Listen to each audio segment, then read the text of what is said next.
Good afternoon. My name is Kim Glykoff, and I will be talking with you about mental health disorders and the stigma associated with it. Imagine a day when you feel overwhelmed, constantly stressed, unable to focus, and close to breaking down into tears.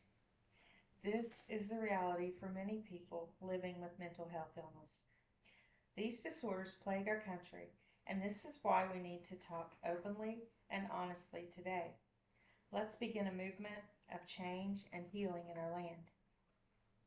As someone who has personally suffered from mental health challenges, I believe that we must break the silence and the stigma and create a safe place for conversations and healing to take place.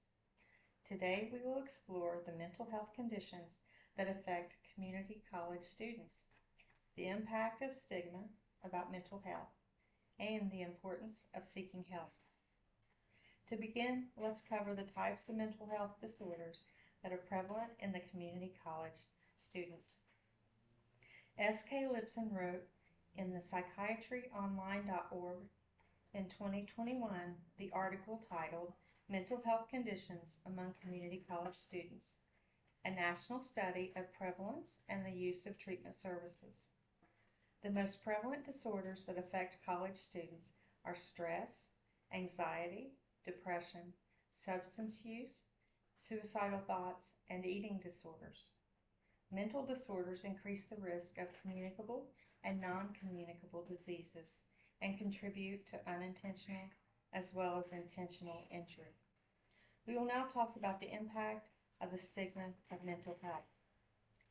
P.O. Coringer and A.C. Watson wrote an article in World Psychiatry in 2002 entitled The Impact of Stigma on People with Mental Illness.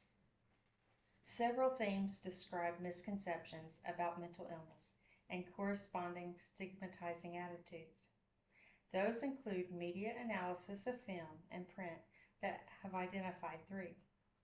People with mental illness are homicidal maniacs who need to be feared.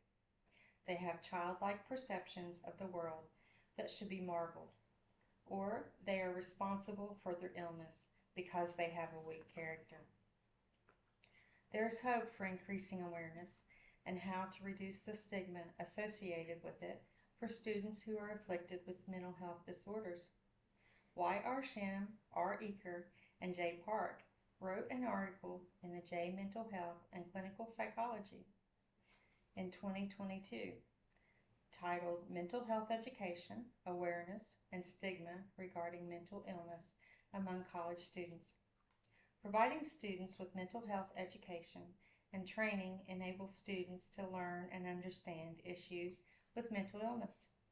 In doing this, findings have revealed a significant difference in beliefs and awareness about mental health and a decrease in stigma after students have completed courses in mental health.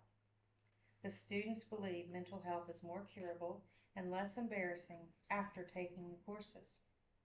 We will now talk about the importance of getting help for mental health conditions.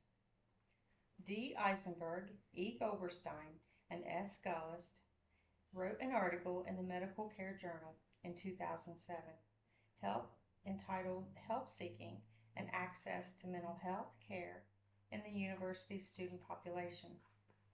Of students with positive screens for depression or anxiety, the proportion who did not receive any services ranged from 37 to 84%, depending on the disorder.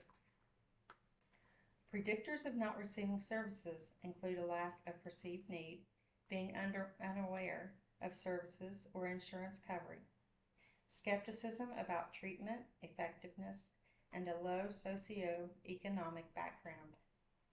Even in an environment with universal access to free short-term psychotherapy and basic health services, most students with apparent mental disorders did not receive treatment.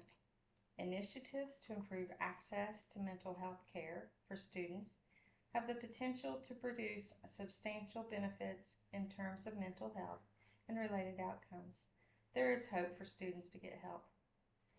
As C.R. Cloninger wrote in 2006 in the article titled The Science of Well-Being, an integrated approach to mental health and its disorders. In the World Psychiatry, Cloninger proposes a comprehensive model that synthesizes biological, psychological, social, and spiritual methods to enhance mental health and well-being. Those three traits are called self-directedness, through calmness, accepting limitations, and releasing fears and conflict, as well as the action of practicing mindfulness and serving others, raising awareness of perspective that foster negative emotion and restrict positive experiences. This approach emphasizes the individual's innate potential for resilience, as well as being through growth and self-awareness, personal meaning, and constructive interpersonal relationships. In conclusion, we have explored the mental health conditions that affect community college students and the importance of seeking help from trained doctors and therapists, as well as growth and self-awareness, personal meaning, and constructive interpersonal relationships. Hopefully this has increased your knowledge of the types of mental health disorders that are prevalent in community college students, as well as your understanding of the stigma associated with mental health and the important intervention of developing positive emotions and character traits that make a difference in a person's well-being. Together we can make a difference. Kindness, empathy, and understanding are very powerful. The change can begin with you. This is my audience, Patty, Chris, and my husband, Carlo. Hello.